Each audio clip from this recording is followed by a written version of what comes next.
Hay un tema del que no muchas personas saben y es la llamada educación dual.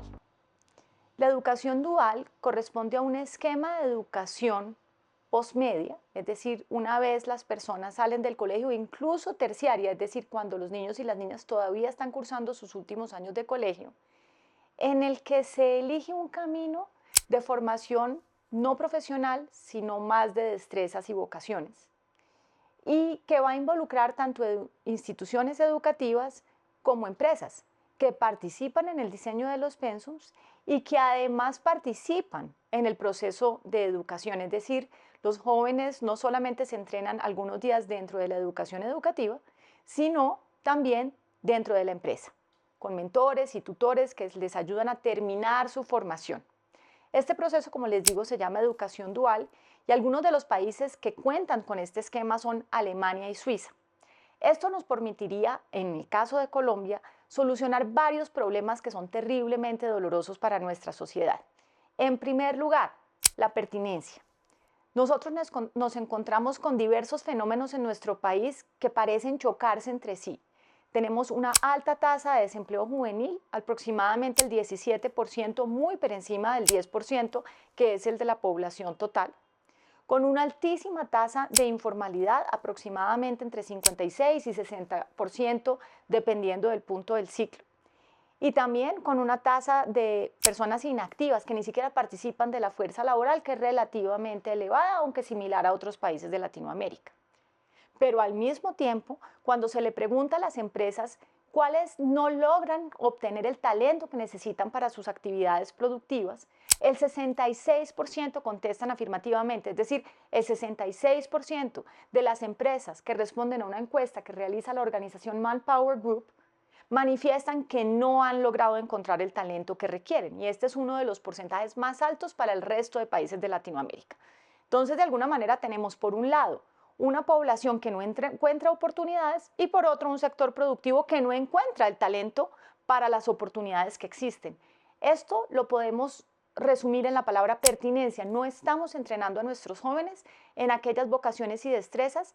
que no necesariamente son profesionales y que se requieren en este tejido productivo. Y por lo tanto la educación dual sería una forma de lograr esa pertinencia, porque fíjense que de una vez el entrenamiento está aplicado para que sea el que se necesita en todo este tejido productivo.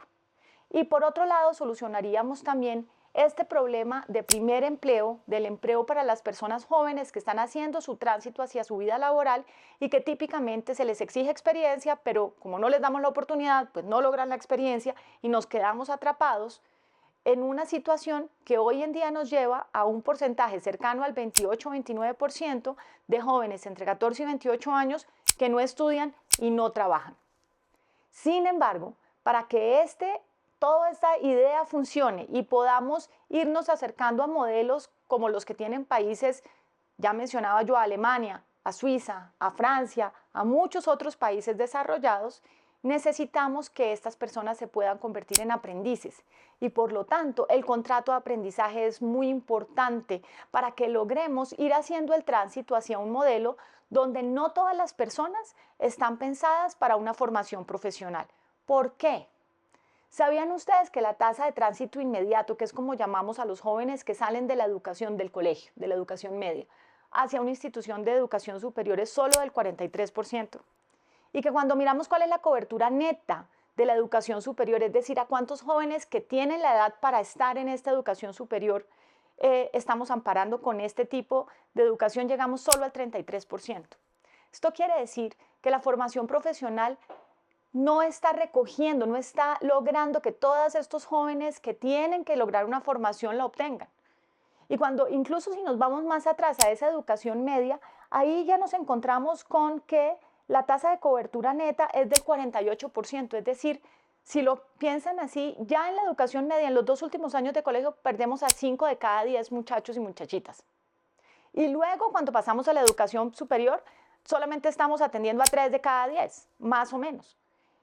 Y de forma inmediata, pues aún tenemos todavía muchos números que no nos permiten abrirle las puertas a todas estas personas jóvenes. Entonces, fíjense que tenemos que pensar mejor en cómo es que formamos a las personas y la profesionalidad no es el único camino. Estas formaciones técnicas, tecnológicas, en capacidades, destrezas, cualificaciones, como queramos llamarla, es la receta que han utilizado países sustancialmente más desarrollados y con muchísimo más bienestar que Colombia. Y por eso es que ese contrato de aprendizaje es central para